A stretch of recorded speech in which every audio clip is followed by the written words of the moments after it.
खिलाड़ियों से भारतीय टीम ने शुभकामना पाठवी છે। આ પ્રકારે ટ્વીટ આપ આપની ટીવી સ્ક્રીન પર જોઈ શકો છો। વડાપ્રધાન મોદીની ટ્વીટ છે અને તમામને શુભકામના પાઠવી છે આજની ચેમ્પિયન્સ ટ્રોફીની જીત બદલ। મહત્વની વાત છે, જ્યારે આઈસીસી ચેમ્પિયન્સ ટ્રોફી આ વખતે મેજબાની પાકિસ્તાન કરી રહ્યું હતું, પરંતુ આખરે પાકિસ્તાન ચેમ્પિયન્સ ટ્રોફીમાંથી જ બહાર થઈ ગયું અને આ ચેમ્પિયન્સ ટ્રોફી ત્યારબાદ દુબઈમાં યોજાઈ છે અને દુબઈમાં ભારતીય ટીમે અલગ અલગ દેશ સાથે તેનો મુકાબલો થયો હતો।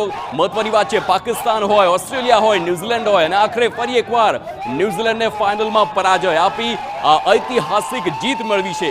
મહત્વની વાત, 12 વર્ષ બાદ ચેમ્પિયન્સ ટ્રોફી ફરી એકવાર ભારતને મળી છે, ભારતે તે મેળવી છે કહી શકાય, કારણ કે 12 વર્ષ પહેલા 2013માં મહેન્દ્રસિંહ ધોનીની કપ્તાનીમાં આ જીત મળી હતી। ત્યારબાદ 2017માં પરાજય થયો હતો, પાકિસ્તાન જીત્યું હતું ને હવે 2025માં આઈસીસી ચેમ્પિયન્સ ટ્રોફી ભારતે તેની પર વિજય મેળવ્યો છે। હિટમેન રોહિત શર્માએ સૌથી વધુ રન આજે ફટકાર્યા હતા, જો કે વિરાટ કોહલીનું ક્યાંક ને ક્યાંક નિરાશાજનક પ્રદર્શન પણ જોવા મળ્યું હતું। આ સાથે જ ગુજરાતના ખેલાડીઓની વાત કરવામાં આવે, અક્ષર પટેલ હોય કે હાર્દિક પંડ્યા હોય કે પછી રવિન્દ્ર જાડેજા હોય, તમામનું શ્રેષ્ઠ પ્રદર્શન આજે જોવા મળ્યું અને તમામનો એક જ ધ્યેય હતો કે આ આઈસીસી ચેમ્પિયન્સ ટ્રોફી ભારત પોતાના ઘરે લાવે। તે ધ્યેય સાથે આજે તમામ લોકો રમ્યા, એક અલગ જ આત્મવિશ્વાસ જોવા મળ્યો છે। આ સાથે જ દુબઈના સ્ટેડિયમની વાત કરવામાં આવે તો એ સ્ટેડિયમ છે જેમાં આઈસીસી ચેમ્પિયન્સ ટ્રોફીની તમામ મેચ ભારત જીત્યું હતું।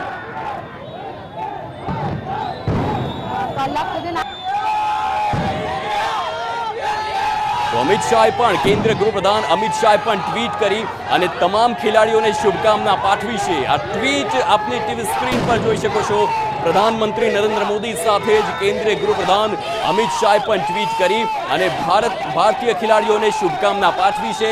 આઈસીસી ચેમ્પિયન્સ ટ્રોફીની ઐતિહાસિક જીત બદલ તમામ ખેલાડીઓને અમિત શાહે ટ્વીટ કરી છે અને તેને લઈને શુભકામના પણ પાઠવી છે। આપણે ફરી એકવાર જણાવી દઈએ, 2013 બાદ 2025માં આ ટ્રોફી ભારતે વિજય મેળવ્યો છે અને ઐતિહાસિક આ જીત માનવામાં આવી રહી છે।